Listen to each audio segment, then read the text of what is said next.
తెలంగాణ నీళ్ల బాధ తెలియని సీఎం. పోలవరం బనకచెర్లకు సిడబ్ల్యూసి అనుమతి ఇచ్చింది హరీష్ రావు.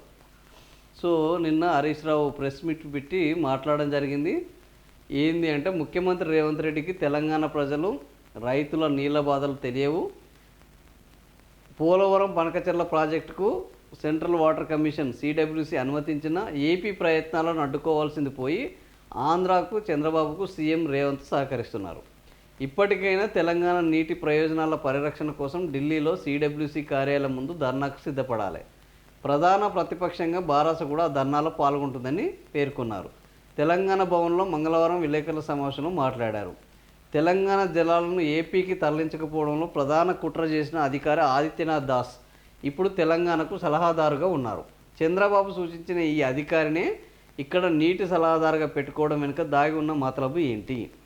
బనకచెర్ల ప్రాజెక్టును ఆపుతున్నామని ఏపీ ప్రకటించింది, కానీ వాస్తవానికి ఏపీ ఆ ప్రాజెక్టును ఆపలేదు. పోలవరం బనకచెర్ల విషయంలో కర్ణాటక, మహారాష్ట్రాలు తీవ్ర అభ్యంతరాలు తెలుపుతూ లేఖలు రాశాయి. వరద జలాల మీద ప్రాజెక్టు కట్టేందుకు ఏపీకి అవకాశం ఇస్తే అదేవిధంగా ప్రాజెక్టులు కట్టేందుకు డిపిఆర్లు పంపుతున్నాయి. అందుకనే పోలవరం నుంచి బనకచెర్లలో కలపకుండా పోలవరం నల్లమల్ల సాగర్కు లింకు చేశారు. ఎందుకంటే గోదావరి నీళ్లు కృష్ణా ద్వారా తరలిస్తే గోదావరి అవార్డు ప్రకారం 45-21-14 చొప్పున తెలంగాణ, కర్ణాటక, మహారాష్ట్రకు కృష్ణాలో నీటి వాటా ఇవ్వాల్సి ఉంటుంది. అందుకే తెలంగాణ సహా ఏ రాష్ట్రానికి వాటా దక్కకుండా చేసేందుకు కృష్ణాలో కలపకుండానే పెన్నా బేసిన్కు గోదావరి నీటిని తరలించే పెద్ద కుట్ర జరుగుతుంది. గంపగుత్తగా నీళ్లు తరలించేందుకు పోలవరం నల్లమల్ల సాగర్ ప్రాజెక్టును ఏపీ భారీ స్కెచ్ వేసింది. ఈ ప్లాన్ కర్ణాటక, మహారాష్ట్రకు అర్థమైంది. తెలంగాణలోని కాంగ్రెస్ ప్రభుత్వానికి మాత్రం అర్థం కాలేదు. పోలవరం బనకచెర్లతో జలదోపిడికి ప్రయత్నం చేసిన ఏపీ ఇప్పుడు నల్లమల్ల సాగర్ అని పల్లవి అందుకుంది. అది బనకచెర్ల అయినా నల్లమల్ల సాగర్ అయినా జరిగే తెలంగాణ జలదోపిడి. పోలవరం బనకచెర్ల అత్యంత కీలకమైన అనుమతి రానే వచ్చింది. 200 టీఎంసీలు నీళ్లు తీసుకుపోవడానికి అవకాశం ఉందని ఈ లేఖలో స్పష్టంగా ఉంది. ఢిల్లీలో సమావేశం జరిగిన 15 రోజులకే అనుమతి వస్తే ఇప్పటిదాకా రాష్ట్ర ప్రభుత్వం ఏం చేస్తుందని హరీష్ రావు ప్రశ్నించారు. సో ఇది గోదావరి బనకచెర్ల, గోదావరి నల్లమల్ల కథ. ఓవరాల్గా గోదావరి బనకచెర్లను మేము ఆపేస్తున్నామని చంద్రబాబు చెప్పారు.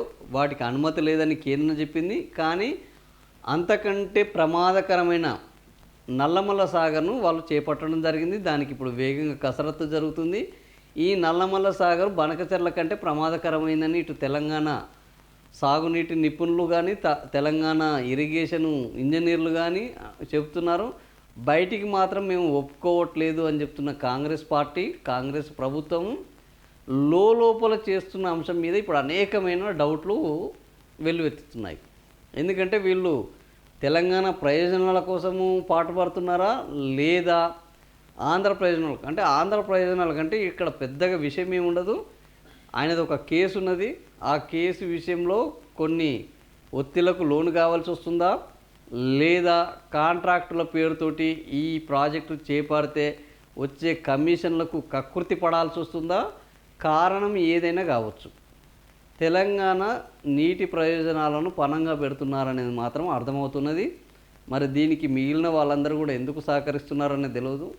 అది పక్కన పెడితే తెలంగాణ నీటి ప్రయోజనాలను దెబ్బతీసే విధంగా నిత్యం పనిచేసిన ఆదిత్యనాథ్ దాస్ని ఈరోజు తెలంగాణ నీటి సలహాదారుగా పెట్టుకోవడం అనేది చూస్తేనే ఇక్కడ ఈ ప్రభుత్వం యొక్క చిత్తశుద్ధి. తెలంగాణ మీద ప్రేమ ఉన్నవాడిని, తెలంగాణ నీటి గురించి సమగ్రంగా తెలిసిన వాడిని, తెలంగాణ హక్కుల కోసం కొట్లాడే వాళ్ళని పెట్టుకుంటే కొద్దిగా తెలంగాణకు అన్యాయం జరగకుంటుంటుంది.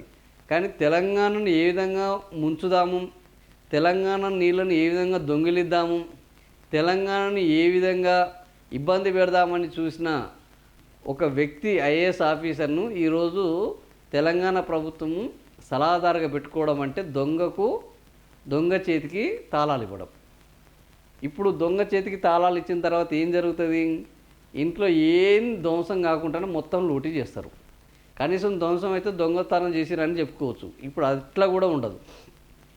సో ఇక్కడ ఉన్న వాళ్ళు వేరే వాళ్ళు ఉంటే అక్కడ ఇది చేస్తున్నారని చెప్పొచ్చు. ఇక్కడ ఉన్న ఆయనే అవతల వాళ్ళకు సహకరిస్తే రేపు చెప్పుకునేటందుకు కూడా ఏం మిగలదు. సో ఇట్లాంటి కార్యక్రమానికి తెలంగాణ ప్రభుత్వం సిద్ధమైందని హరీష్ రావు ఆరోపిస్తున్నారు. మరి ఈ అసెంబ్లీ సమావేశాల్లో వీళ్ళ ఆరోపణలు, వాళ్ళ సమాధానాలు, తెలంగాణ ప్రజల నిర్ణయాలు ఎలా ఉంటాయో చూడాలి.